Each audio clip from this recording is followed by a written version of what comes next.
You're listening to Garibaldi Red, a Nottingham Forest podcast brought to you by Nottinghamshire Live.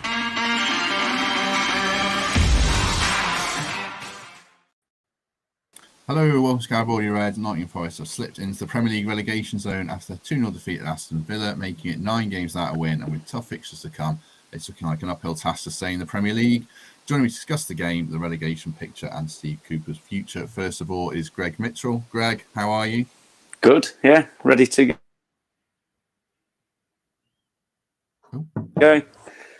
Wide awake? You wide awake?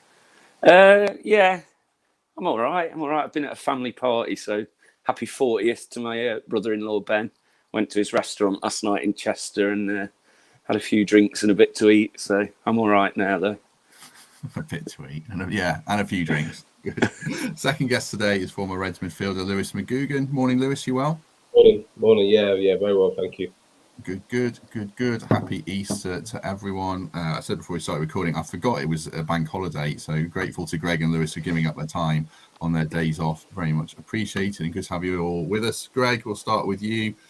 What did you make of Saturday? We were saying before we started recording, it feels like the tide has turned a little bit in terms of atmosphere in the ground, atmosphere online, increasing number of calls to the managers to go. Did it feel like a pretty toxic day all round for you? Yeah, it did. It reminded me a bit of days of old when everything wasn't perfect every week, which we've got used to over last season. But yeah, there's only one way it can change, isn't there? And it has to change quick, and all these bad results will be forgotten if we manage to start getting something. But it was a shame on Saturday because we did show signs again. We didn't look like that team that can't buy a winning points, and that was the most frustrating thing. And you know, walking out the ground, it did feel different. It felt different to the Leeds game. There's a lot more heads down, a lot more angry faces, and a lot more questions, obviously. So it's not a very nice time at the minute, but I'm sure we can change it somehow. Well, I mean, an increasing number of people saying one way to change is to change the manager, and we'll get into the game, obviously, and break that down. But I suppose the big question is Steve Cooper's future. Evangelos Marinakis put out his statement saying results have to improve immediately, and they haven't done. So I guess it puts the spotlight back on him. And we saw increasing numbers of people online saying, you've got to make the change now. Where do you stand on it, Lewis? You're a coach yourself these days, obviously a former player. What do you think about Cooper's future? Yeah, I think it's that testing time, really. The owner came out with the statement, and it depends which way you look at the statement, how you want to read it, because even though he came out and said that he's backing the manager and the manager is staying, but he also kind of made a point of things have to change drastically very quickly. I think along with that, you look at a few of the other teams, you look at Leeds, you look at Everton, you look at they've had that kind of new manager bounce and they've got a few more results from that. So that doesn't help Steve Cooper at all. If I'm brutally honest, I think that after the Leeds game, I think that the owner was seriously considering thinking about letting go Steve Cooper. I also think the backing and the support from the fan base made him reconsider, and that kind of coincides with the statement, which is a bit like, yes, okay, we'll back him for now, but things have to change drastically. I think the other thing is, like Fletch said, Darren Fletch on our last podcast, if Marinakis felt there was someone out there who could come in and do a better job immediately, I guess, I mean, it's a cynical world. He would have pulled the trigger, wouldn't he, Lewis? Did you think? Sometimes, but he's also got to look at he's the owner of the football club. Now, the football club for the last 18 months has been unbelievable. The atmosphere has been incredible. The feel-good factor around the place has been incredible. So he also has to look at that, and he also he'll have people working for him who are in the know-how within the fans and understanding their day-to-day, what's going on social media, the general conversation, the general kind of talk between the fans. So that will have a massive factor. At the end of the day, he doesn't want to come and now, even at this point, go and sack the manager. The complete disconnection of the fans and the players and the team, because at this point in time, especially in a situation, that's not going to help anybody. So I think that there's a lot into it. Maybe they will have people ready. They will have people earmarked. That's just football. That's just how it works. But it's a time of when he's going to pull the trigger. And now, after the Leeds game, I possibly thought that was the time, and I think that there was stuff coming out from the club and there's stuff coming out on Sky and stuff like that. That doesn't normally happen unless there's some conversation in house. So I think there was definite conversations had. I think there was definitely considering it as a football club. But I also go back to my original point that I think the backing from the fan base around that point after the Leeds game, I think that maybe has given him a bit of extra time. I think as well, Greg, like more people are saying Cooper out now, which is fine. I totally respect that opinion. I can see why people would. There's a serious argument to be made for it, but I don't think Villa away was going to change anything because they probably weren't going to win that game. Villa have won 7 out of 9. They're 6th in the league now. Ollie Watkins is up there with the best strikers in the country. To me, it felt like Lewis said, I think if you were going to pull the trigger, it either needed to be after Leeds or maybe after the Brighton game. I feel like you've got to give Steve Cooper 2 more home games, and then you are in last roll of the dice desperation country, because they're going to have to get something against Brighton or United. And it still feels like, to me, that they can, but they've got to replicate the Wolves performance. I mean, I know the answer to this question. Are you still fully behind Cooper? Yeah, absolutely.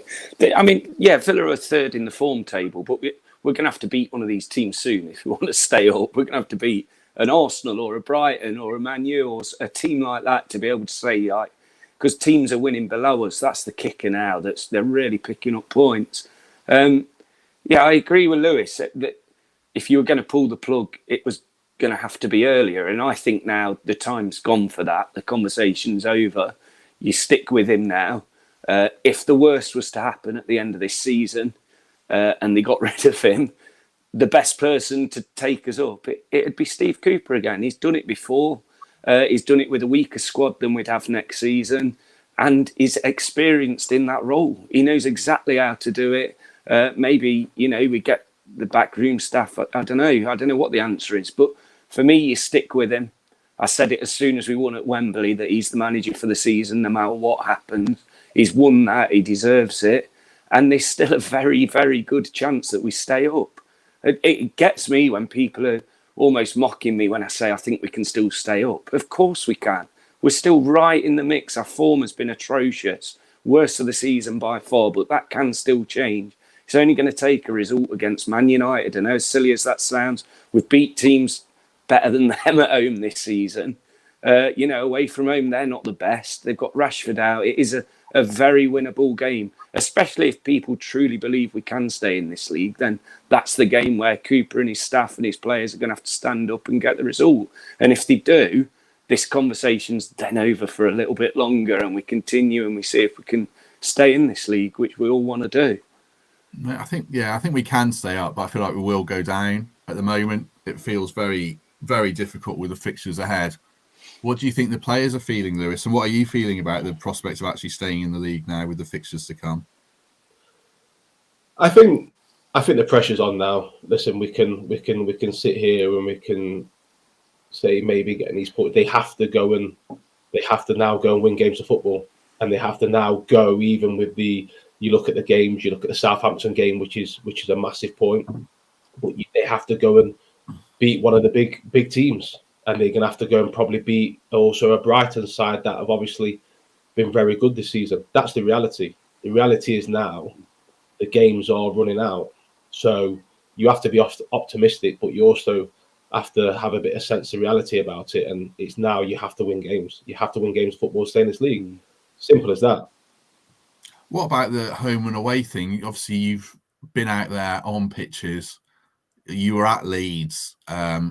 They fell apart after 20 minutes. Is that purely a psychological thing, or is that a tactical thing as well? Yeah, to be honest, prior to the goal at Leeds and the goal, they was playing really good football. They was really on the front foot. Leeds couldn't get out.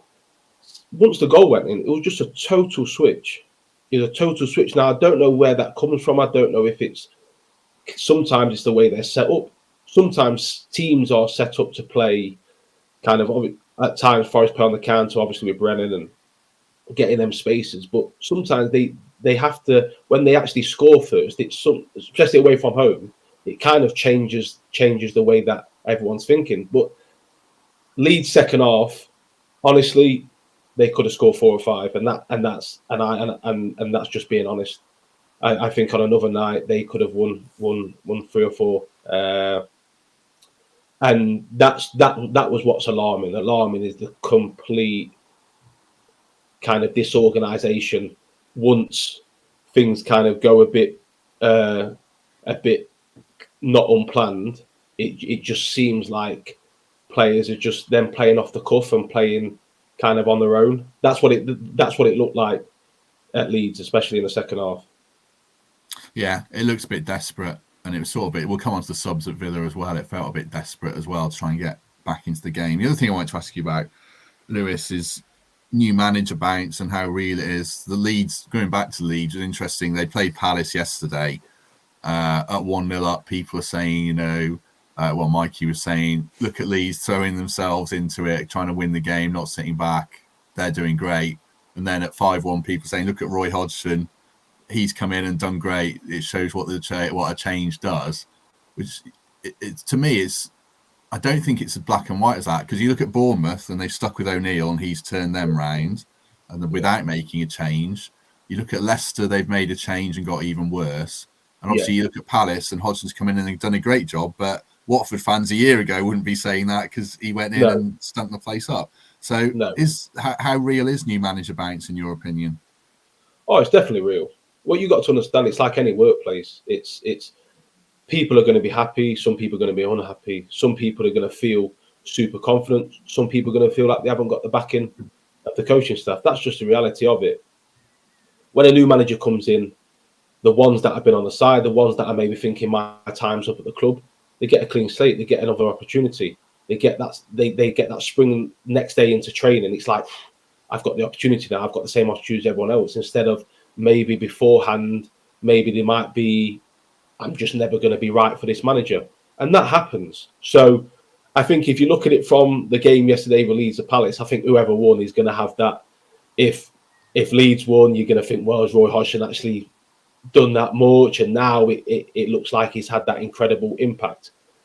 But I think sometimes certain managers suit certain clubs and certain players. For your point of Watford fans, I don't think they'll have the same kind of agreement on Hodgson and what he did there. But he's gone into there. He knows a lot of the players. A lot of the players know him. He maybe not have changed a lot, but it's sometimes just taking the shackles off a few, taking a bit of that confidence, putting that confidence, a bit of man management. It's only little things. The Premier League is that good. There's that many good players. The difference is, and as you look at the top, Guardiola, Klopp, them top, that when players speak about them, one of the biggest things they speak about is the man management skills. And you look at Eddie Howe, man management skills, because that at times is the big difference. They're all exceptional players, otherwise they won't be in the Premier League. But it's sometimes that little bit of a bounce, that little bit of a good feeling, knowing that the manager's on your side, feeling confident, because confidence in football is the be all and end all for me. When you play, when you're feeling confident, there's no feeling like it. And maybe that might happen. And you look at some clubs, but then you look at Leicester and Brendan's gone in. It hasn't really had an effect. If anything, they've probably got worse. So there's arguments both sides. But the new manager bounce, there is definitely truth in that, and it can definitely have a positive effect.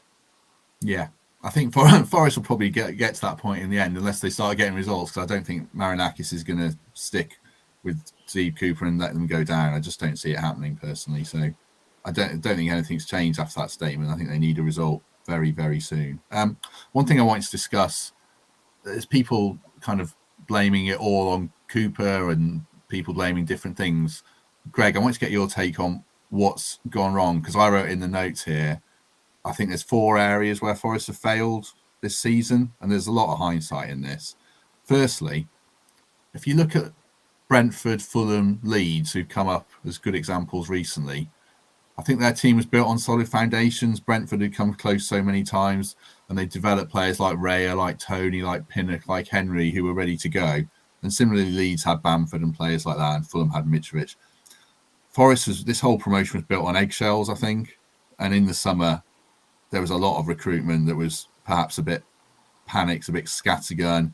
January recruitment hasn't worked as well. So I think that's one area where it's gone wrong. And there's a lot of mitigation in that because they had to move very quickly.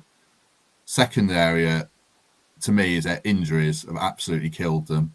Henderson, Niakate, Bolly, Yates, Awonyi, I've written down here. I mean, I know it's not the same, but it's sort of like taking Ederson, Ake, Diaz, Rodrigo, Gundogan, Haaland out of the Man City team for a long time.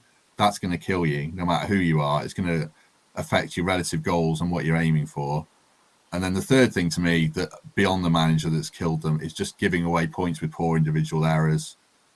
They should have beaten Wolves. Obviously, that wasn't an individual error, but Niakate v Newcastle, Worrell at Spurs, Shelvey versus Everton, Shelvey versus Villa. There's a litany of things where they think they made errors. And then the fourth one is you can look at the manager. And to me, in terms of tactics, team selection, subs, no one's perfect. And Steve Cooper's 43 years old and he's going to learn a lot from this season. But I suppose the point I'm making, Greg, is it's always a compound picture. It's never black and white, is it? There's a lot of things that have gone wrong this season and probably were always going to go wrong. Yeah, I mean, saying that the squad was built on eggshells, and I get that, and that's the only reason we went up. We went up too early, if anything, didn't we? We weren't prepared for it. You only have to look at, the ground in the summer, trying to quickly get it ready for Premier League. Nobody was really expecting it or building for it. But that was the price of going up. It was the way we went up. It was the only way we were going to go up, with these loan players and then having to buy so aggressively in the summer. I do agree, though, the way we bought in the summer, that'd be changed the next season or the season after or whenever we're planning for the Premier League again. You're not going to build solid foundations the way we did it this summer. But you've got to give them some, I don't know whether the word's credit, in the way they did it, because we just had to fill all that squad up. For me, it was the January one got me, because I don't really think that many of those players have delivered, the January signings, and also having to pick the 25-man squad. You don't know, that was just bad luck when we lost our defenders as soon as the 25-man squad's picked, and then you've got no fit backup defenders on the bench for many weeks. So, yeah, I mean, the injuries they're going to have to look at. Is this just a freak season where we've had so much bad luck, but then you get your two starters back for a couple of weeks and then they've gone again now with the same injuries? So that'll be something that they have to look at. And I'm sure the people are behind the scenes looking at why this happens, whether it's the training pitch, the way we train, or just sheer bad luck. But that does have to change in the future, obviously. And I like how you have put Cooper number 4 on that list, because I don't think he is the reason we're in this position. I think he's the reason we're in the Premier League in the first place. And that should always have to be remembered whenever we're having these debates. So, yeah, there is going to be a massive look at this in pre-season, no matter what league we're in. And I'm sure the foundations are already being built to make this a more sustainable Premier League club, whether it's next season or if we go up the season after, we'll be in a hell of a better position. Mm. Going into this season, did you think they were just going to be in this position no matter what, Lewis? Or did you think they could be pushing higher up the league? I think you've got to be, you've got to understand in the sense that if they came into the Premier League, if they stayed up, no matter how they stayed up, everyone will be really happy. I think that you can't look too far ahead. Back to Greg's first point, I think it everything kind of accelerated a bit too quick for everyone, and I think that's a lesson that you kind of learning on the job, and the club and the people at the top level will understand where they've probably gone wrong on that. On your points and individual mistakes, listen, the manager can't. There's nothing the manager can do. Sometimes then things happen and you feel like you get punished for every little mistake you do, and then sometimes you go through a little spell where you get away with a few things. That's just football at any level. That will just happen, and it just seems to be, it will be highlighted more because them mistakes are costing us valuable points. But that's nothing the manager can do once the players go on the pitch and the players are trying to make the mistake. It just, sometimes it happens. The biggest thing for me is recruitment.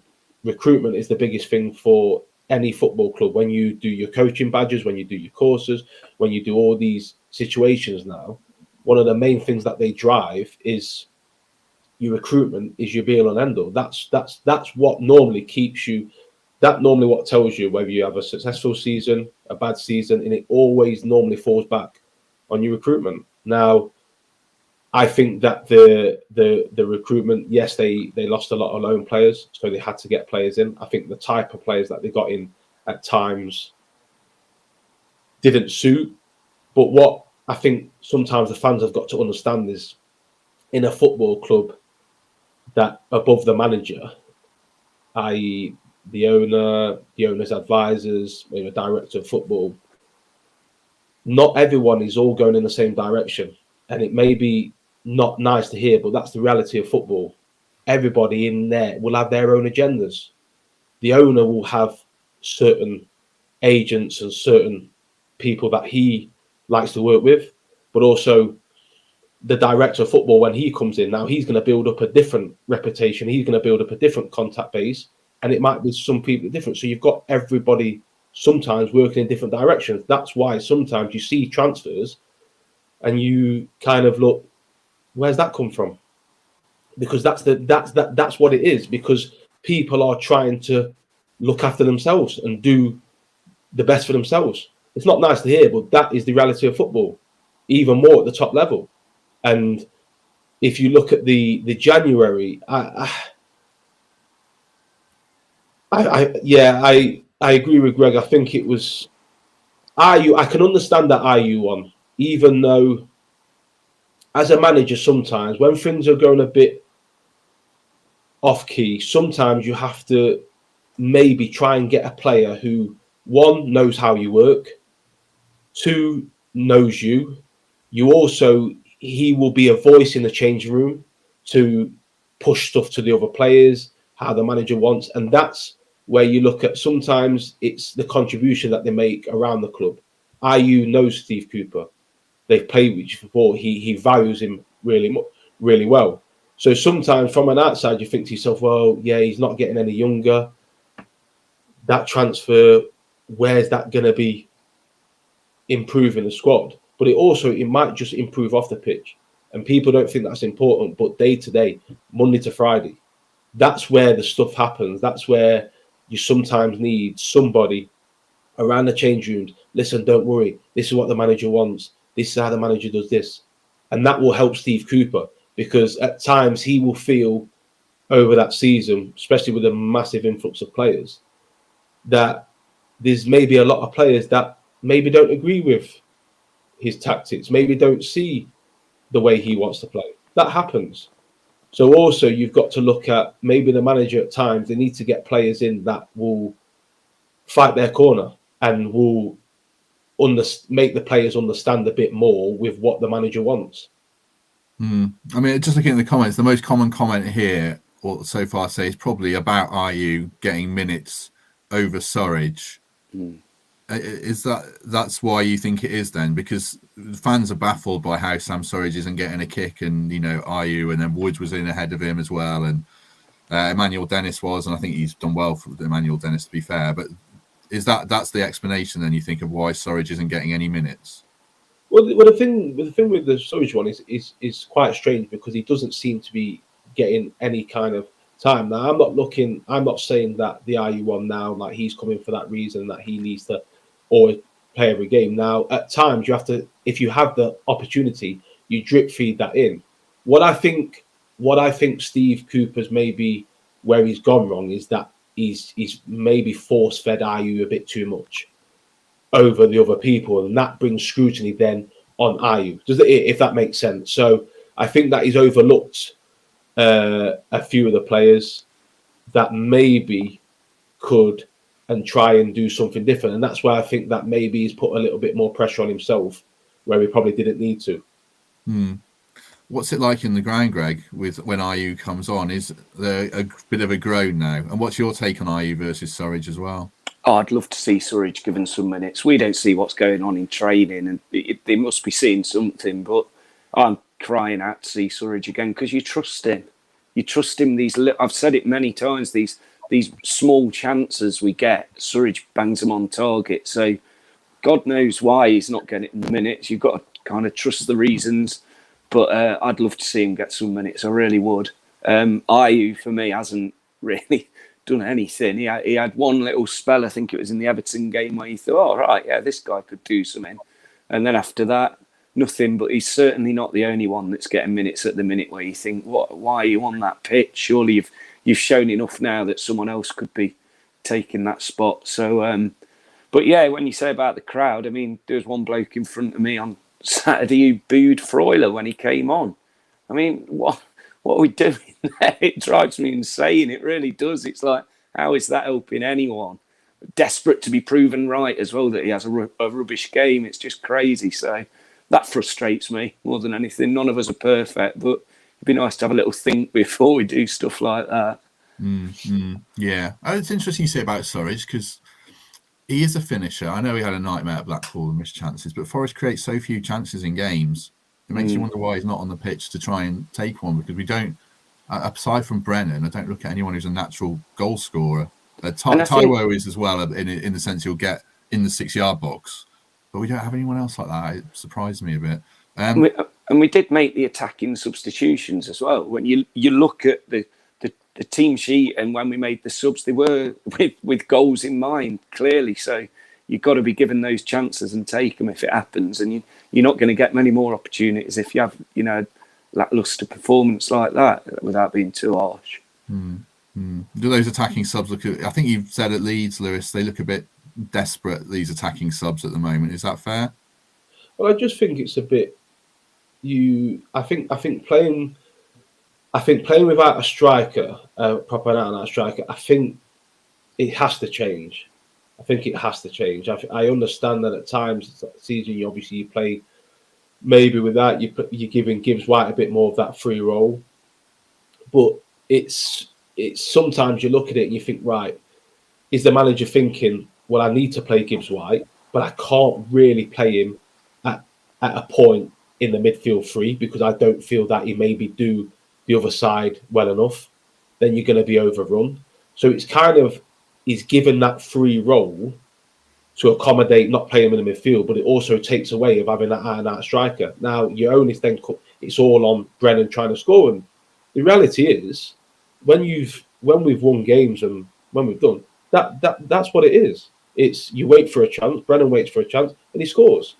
But in terms of the actual game plan, it hasn't really changed. But I think you need to have that focal point. Now, who that focal point is, the manager's got to decide that. But I think there needs to be that focal point, at least to have something as a target to play off at the top end of the pitch. But at the moment, it just seems a bit kind of, the second half, it's just up there, breaks down, and it's just an onslaught. And it's just everyone's all sporadic over the pitch. And if you look at the second goal yesterday, at the point, I felt sorry for Toffolo. I felt sorry for him at Leeds because he's 2v1. So many times he's 2v1 and he's on his own. But that comes back to the point of where the team is just a bit disjointed at that top. He doesn't get that help. And most teams play with 4-3-3. They play with them out-and-out wingers. And then they have fullbacks that bomb on. And it's just, like I said, there's not much more you can do. But if you look at the second goal again, it breaks down. Ashley Young gets it. Gibbs White's in the left position with Ayew, but no real kind of structure to it. Ball goes over them. Toffolo's on his own. He's having to try and squeeze to apply pressure, but he also knows that he's going to get done with one ball right in behind him, and that's it. So that's the thing. There's just no structure up the top end at the minute, and when it kind of goes wrong in games, it just seems a bit kind of gun-ho and a bit free spirit, and you can't do that. You expect not in the Premier League, you can't do it because teams will just take advantage. Yeah, yeah, I had a good old moan about how they defended and hung the fullbacks out to dry a bit at Leeds as well. So it's interesting to hear you say that. Let's talk more about the Villa game. There was a change in formation to 3 at the back to get Joe Worrell back in, make them harder to break down. From a tactical point of view, Lewis, were you on board with that? Because they've been so bad in away games, could you see the rationale in doing something different? Yeah, sometimes you've got to change things. Sometimes you've got to look at different. And at that point in time, I think Steve Cooper's probably looking, let's just go a bit more solid. Let's just try and see the game through. Maybe get a chance on the break and try and sneak a win with what's happened previous. I think there's no issue in that thinking, because he has to do something. He has to have some kind of reaction, especially after the second half at Leeds, which we've already discussed. So I watch as much of the game as I could at Aston Villa, and by all accounts, the first half and the formation and the structure worked. But it's at that point where we were saying before off air, it's when you have to go and win games. So it's at that point where, okay, the first half, brilliant. We've stayed in the game. We've kept it tight. It's right. When and what's the time to now go a bit more expansive? And when we do that, are we then all over the place again? And that's the big thing, because, like we said, we have to now win games of football. What did you make of the first half in the ground, Greg? I thought they did a good, solid job, to be fair, watching it. Yeah, and I liked Joe Worrell. I thought Joe had one of his better games this season again. I've got confidence in the central defenders. I think they're really good. And then, with injuries now, McKenna's probably going to get some minutes again, isn't he? And you'd believe in him as well. He's pretty much at the same standard as Joe. So they'll be fine. It's just everything around it. And I did like the 3 at the back. I think it worked in the first half. But I took a friend of mine before this, and that you have to look at when we last got a clean sheet. And it was Leicester at home, and I think the pairing was Worrell and McKenna then.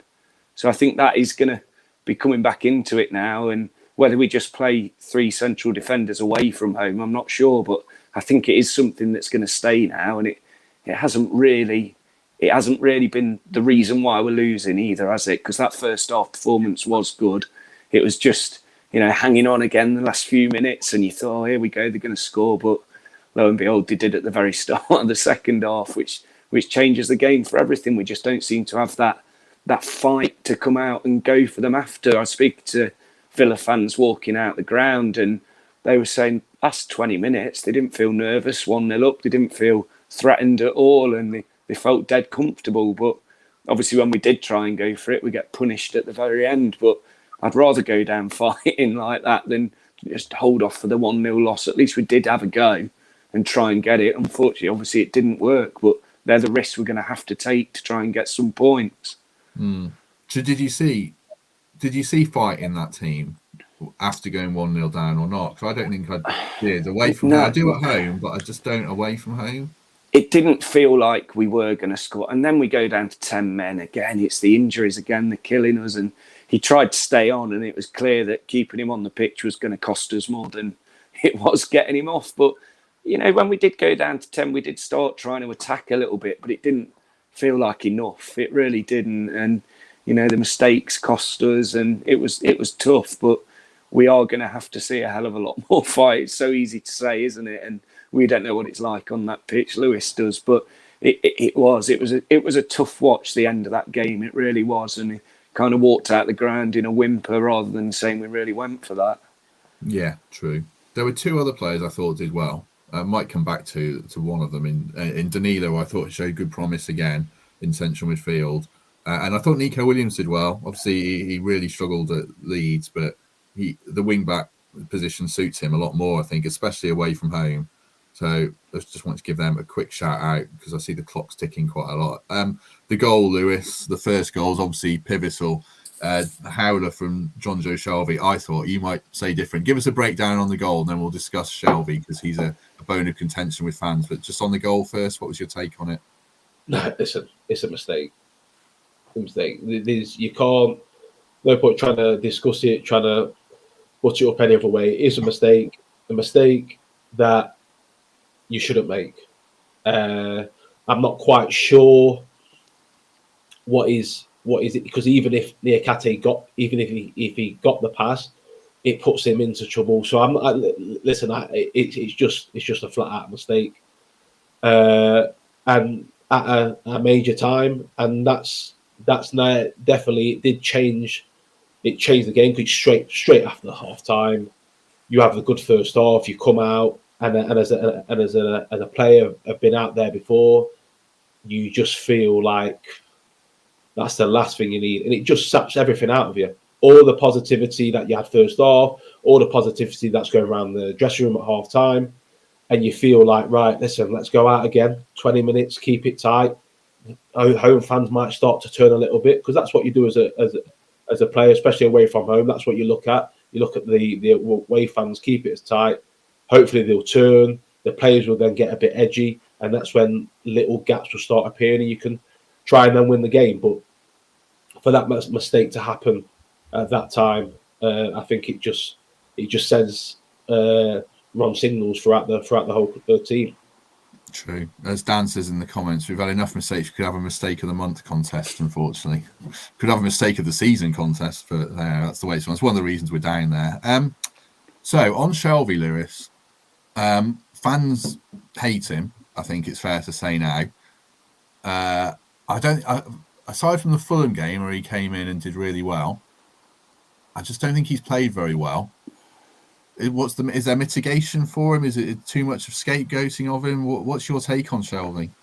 I think there's a little bit of all of it, to be honest.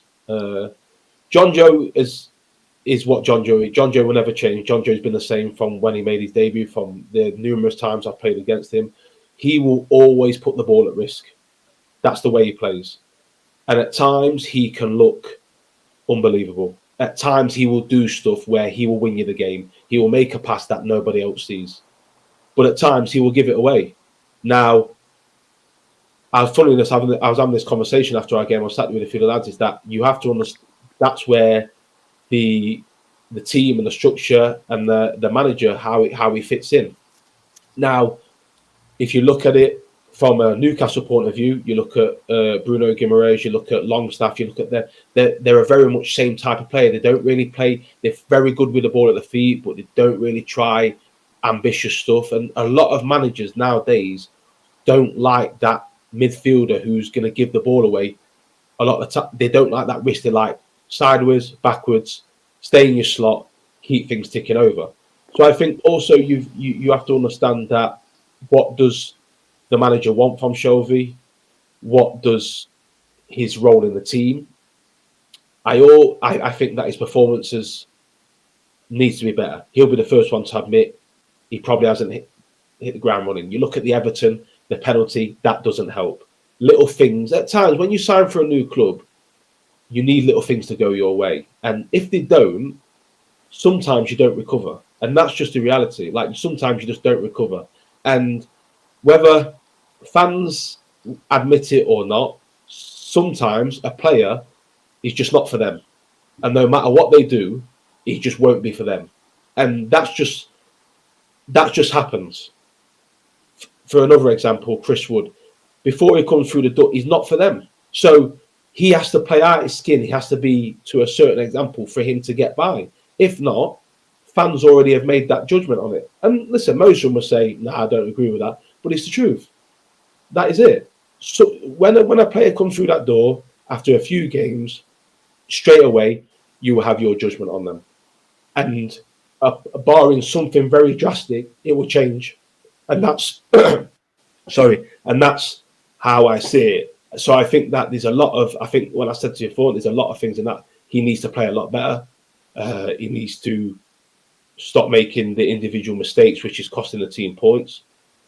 But I also think that from a fan's point of view, I just don't think that he is what they want. What is also a big thing is it's very hard to replace big players. So what I mean by that is Yates is massive for Nottingham Forest at this point in time. Every fan knows that what Yates brings. So when you have somebody that comes in a team for him, he's never ever going to reach the standard in the fans' eyes that Yates does, because what Yates brings. So you're already fighting a bit of a losing battle anyway as a player, and that's how it is. Sometimes when you have to replace such a big character or a big cog in the team, you're never gonna really get over that point. And it's the same. I use the same example, my opinion, for Nico Williams. He's in Spencer's shadow. That's what everyone always says. He's not. It's not. Jed was better. Jed did this. Jed did that. So everything when he goes onto that pitch and he makes decisions, that's what they're always doing. They're basing it off the fact of what Jed Spence did and the success he had. And that's just the reality. And that's how it looks. That's how it is. That's how it seems. So he'll know that. He will know that the fans haven't taken to him. He'll know that. And that doesn't help, because then at times he's trying to then do something to get the fans on side. Everyone's a human being at the end of the day. We all make mistakes. Granted, like I said before, he needs to play better. He needs to then understand what he's in the team for, and maybe at times not be so risky with his passes at first. But the thing with John Joe, he's not going to change. He's not going to fully change what he is. He's done the same throughout his career, and he's played in the Premier League for a very long time. So he must be doing something right. I'll come to you in a second, Greg. I just want to ask Lewis one more question about this. Have you been at a club where the fans have turned against you, the fans aren't having you, and what's the kind of psychological impact on that for you if it's happened? Perfect example, and that I'm speaking from experience. Watford was never gonna be long. There was never going to be longevity in it. They never took to me. And the reason is I could have done a lot of things better. At times I could have performed better, but I came in after the team lost in the playoff final. Watford come out of nowhere. That season they played unbelievable. I came in, they lost Nathaniel Chalobah, who was on loan at Chelsea at the time, who was one of the player of the seasons. So straight away, back to my original point, I replaced him. And I was never, ever going to be him in the fans' eyes, because that season, them players have given the fans an opportunity to get to Wembley in their promotion, where they haven't been before. Now, if you then take Watford away and put Nottingham Forest in, prior to last season, that team and this club have been nowhere near the Premier League. That squad and that team has given the fans something that they haven't had for such a long time. So I don't care what anyone says, you're going to hold them players in a different regard to everyone else, because they've put you into a situation. So I'm speaking from experience. At Watford, it was never going to materialise, because sometimes when you follow a situation where is so good, the previous season or the previous player, they've just had such a big influence. You have to go into that environment and hit the ground running straight away. Otherwise, you're going to be cast aside, and that's just my opinion.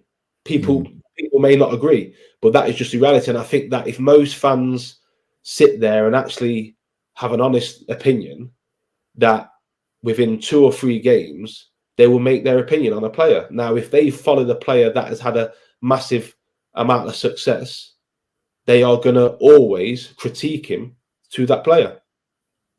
Let's add Greg. He's back. I don't know what happened to you there.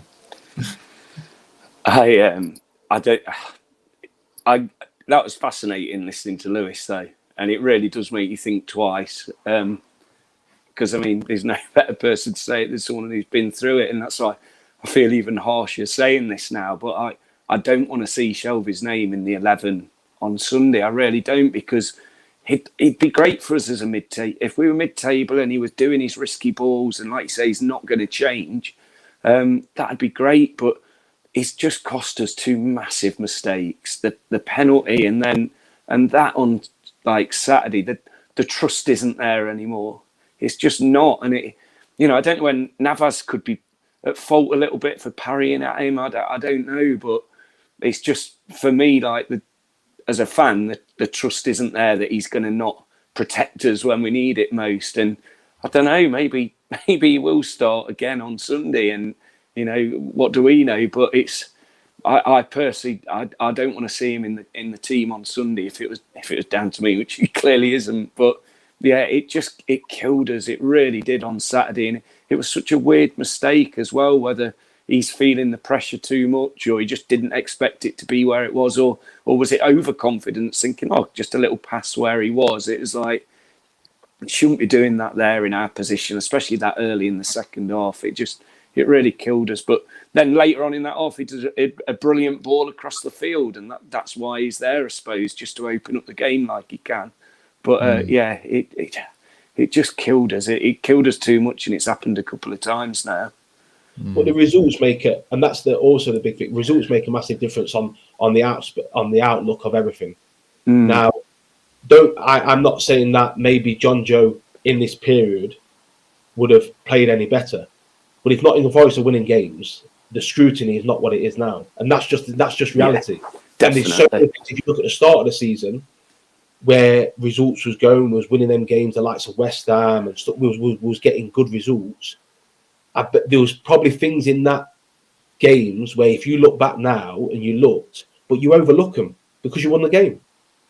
And you think to yourself, maybe, unless it's something that is blatant, a mistake, you just turn the blind eye to it and you forget about it very quickly. So results have a massive factor in the outlook of opinions on players. And you look at the January signings, well, to be honest, before January, from the start of the season, it's a totally different environment and a different place to be than it is post-January. So in terms of people coming into that environment and coming in to set their marker, it's a totally different football club. And that's the reality. It's a totally different football. And it's now, even more after the weekend, it's a totally different fan base. It's a totally different fan base because, as you can see, things now, like you said before, things are now starting to come a little bit toxic. There's a few more arguments, and there's a lot more touchiness on things. So now it's going to be a completely different outlook on certain players. So whereas if at the start of the season, when you're winning games, you're fresh into the Premier League, everything's going well, it's a totally different place to play football. Is this week the biggest test for Cooper then, Lewis? Because if they lose to Man U, then more people are going to turn. Do players start to, question the manager more? Does that doubt and resignation creep in?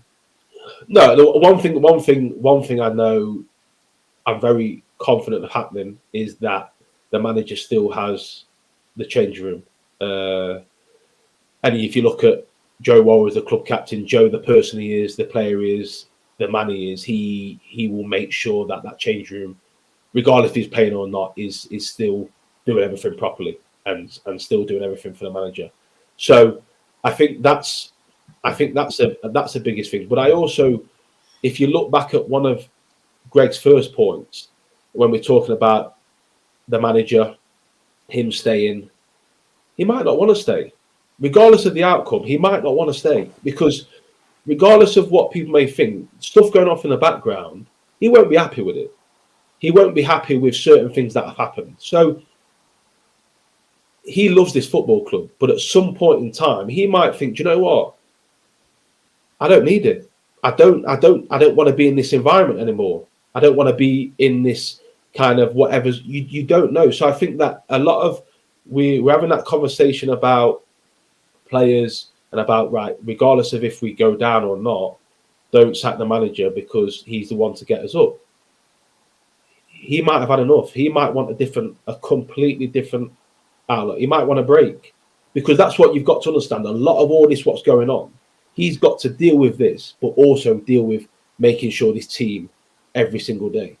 So he's got both barrels. Do you know what I mean? And it's nice that, listen, that's going to help him massively when the fans come out and they unite and they make known of what they feel about him.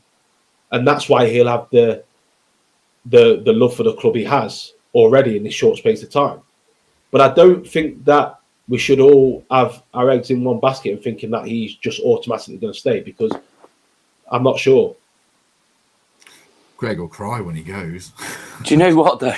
In a weird way, I kind of like that if he left on his own accord and he left the man that we all love and respect, and, it was on his terms, I'd kind of keep us up this year. I don't know. Yeah. It's a different thought process, that is, isn't it? But God, the stress he must be under. He is only human, isn't he? So, yeah, it's an interesting one, that. Last one on the Villa game, Greg, before we go on to Man U. Just picking out the one positive of what we didn't really pick up on was Danilo. Do you see the evolution of the player, and that he's going to be big for us, hopefully in the Premier League next season or in the Championship if we can keep him? Yeah, I think we would keep him as well. I don't think he's done enough yet to set the... But each game goes by, more and more people are talking about him in a positive manner.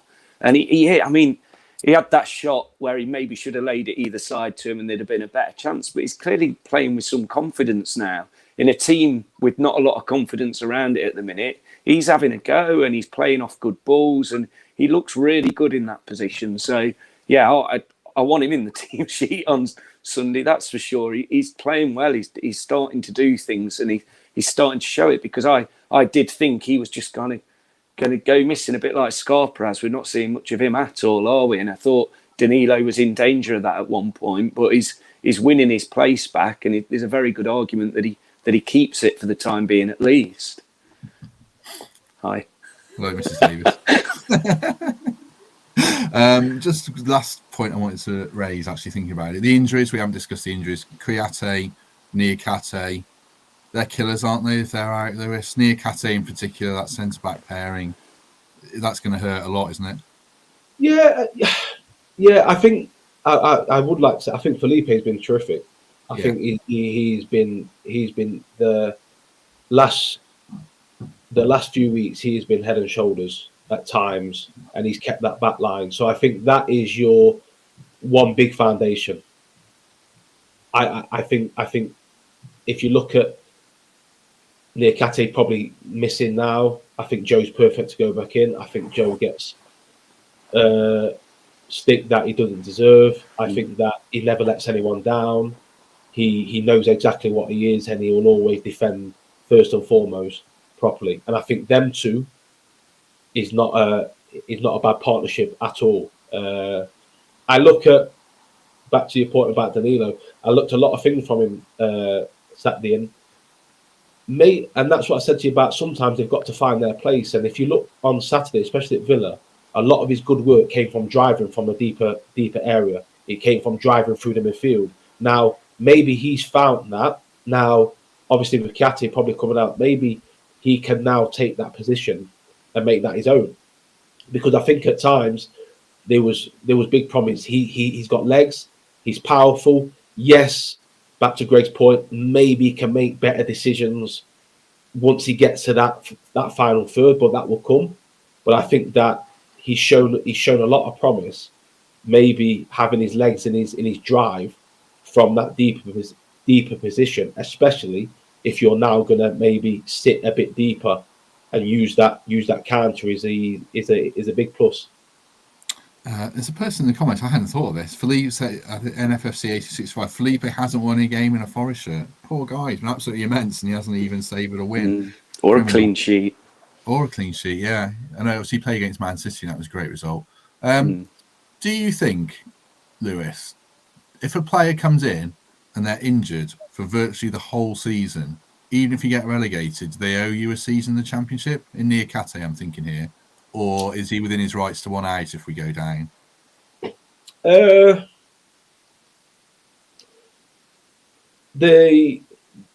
think we should take away the kind of I don't think I think we should look at it in the fact that he's come into this football club.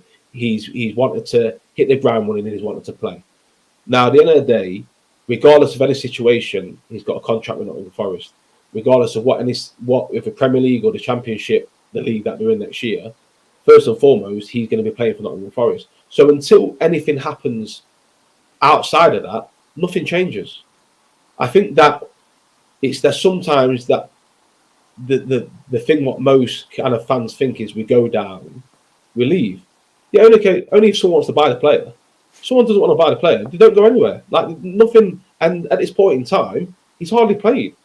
So he's not like he's where you look at Brennan, where Brennan's made a real big case for himself, where you look to yourself in the summer, you think if things don't go well, maybe he's made a case now that other people look at him. So I think that when you look at the majority of the squad, I think that's the biggest mistake where I think the club have made, in the sense of it's hard because owners only think about want to stay in the Premier League because that's where the money is and what they want to try and do, and everything's fast tracked. But I think that if you look at the teams that have done it, Norwich did it for a while. I think the biggest thing that Nottingham Forest should have done, everything got accelerated. They didn't expect to get promoted. They should have made that. They've lost the players, the loan players. They should have made that squad of that type of, right, we're going to have 25-man squad. We're going to have 20 solid top Championship players who have maybe got Premier League experience. But also, if we go back down, worst case, we've got an unbelievable Championship squad. Now we're not looked at, because as you see it, you look at the teams that come back down and you think to yourself, well, listen, they'll probably go back up. That's where the club should have gone to, in the sense of now we're a better football club regardless. We've got the opportunity to get promoted, which brings in the finances. Let's use it properly. Let's use it for the infrastructure of the football club. Let's now make this football club, regardless of, hopefully we stay in the Premier League, but if the worst comes and we go down, we are now a top tier Championship club, what are expecting to go back up. Instead of you sporadically buy players that really only come to Nottingham Forest maybe because they're playing Premier League. And what chances if you then go down, where does the squad then sit there?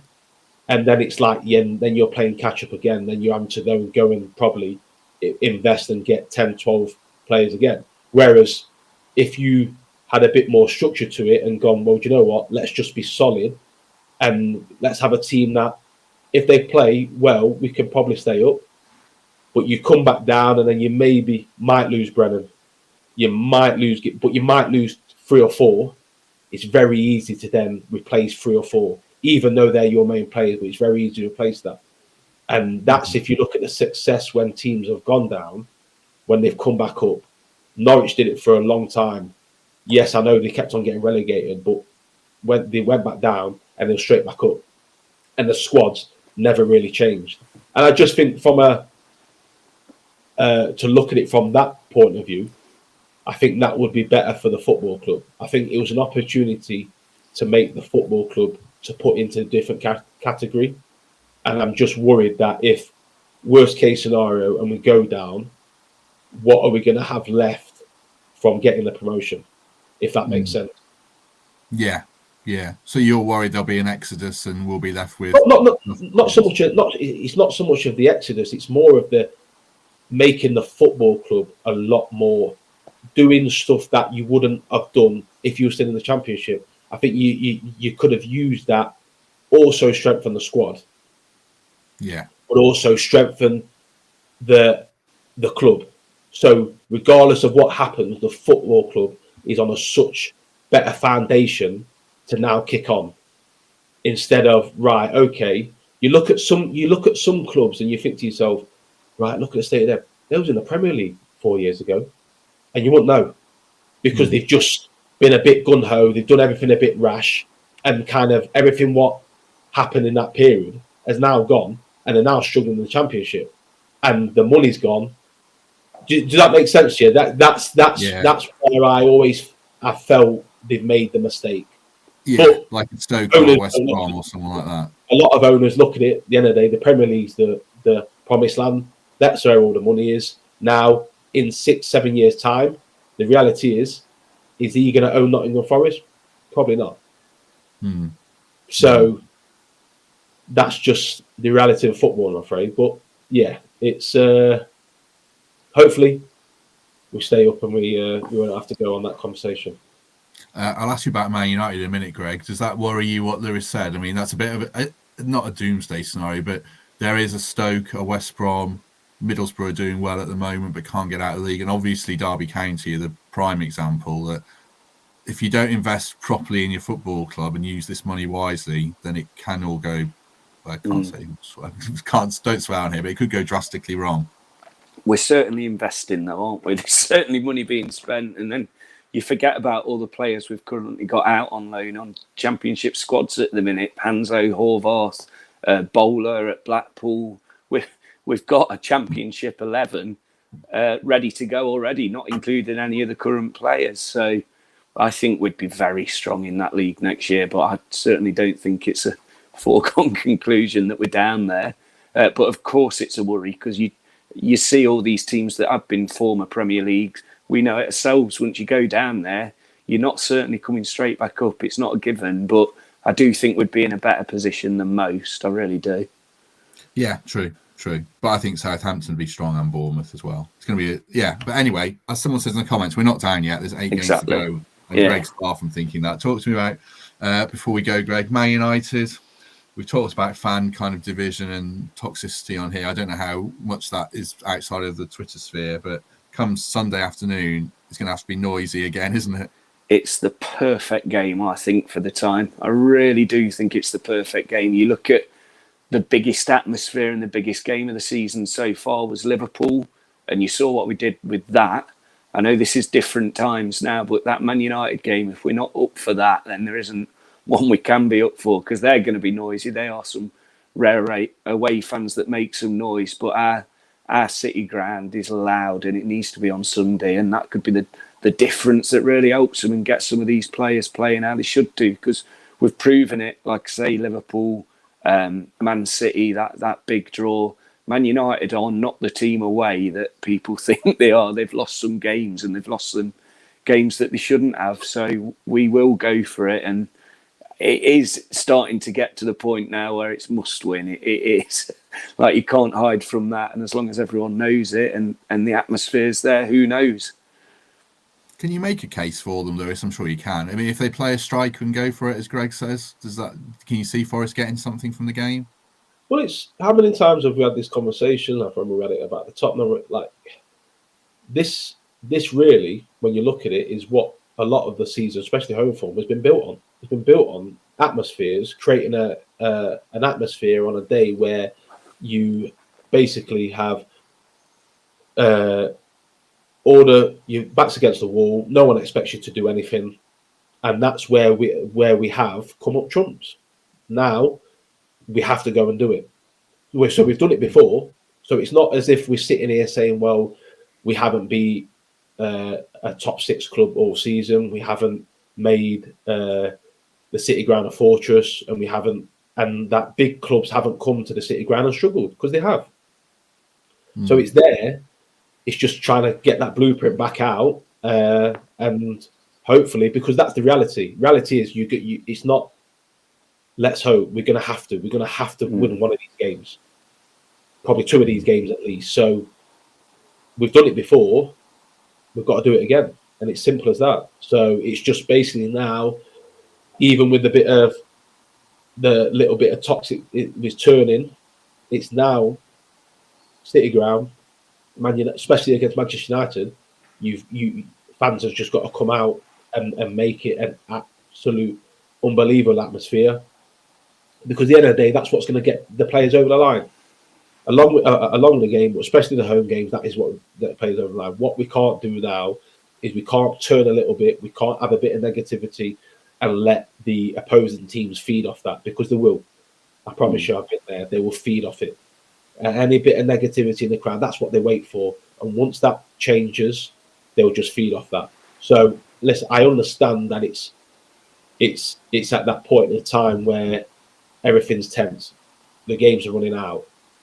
But now the players need the fans more than anything, especially from home, because that is where we're going to have to now win games that no one expects us to win.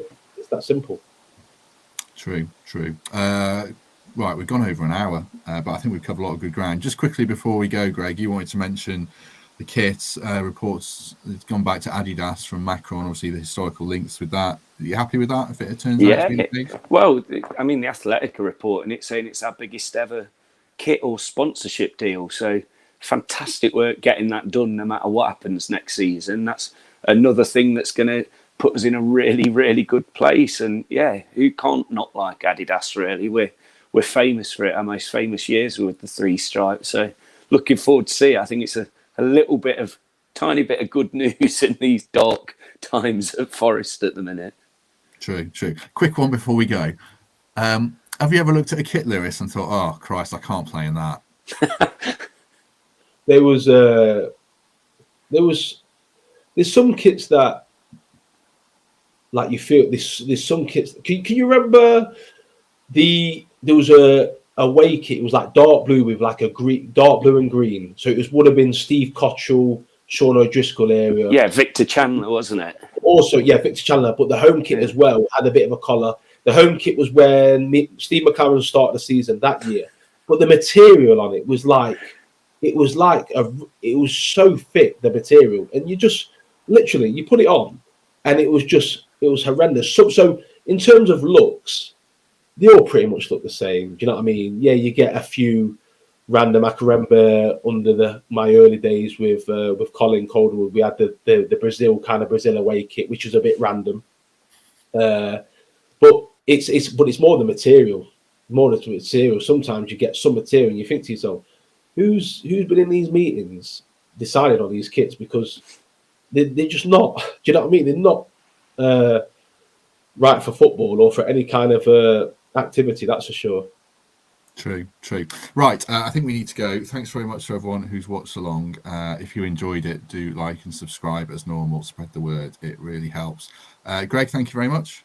I enjoyed it. Cheers. Give me a bit of hope. I've enjoyed listening to Lewis. So good. Well, yeah, today. Me too. I was going to say to Lewis, you messaged me last night and said you wanted to talk about Shelvey and not hammer him. And I thought, oh, good luck. But it's interesting the way you hear about it. I thought you might have a very good defence. I think people in the comments enjoyed your contribution as well. So, Lewis, thank you very much. No problem. We shall be back. Later in the week. We'll talk more about Man U. But in the meantime, have a good week, everyone. And we shall see you soon.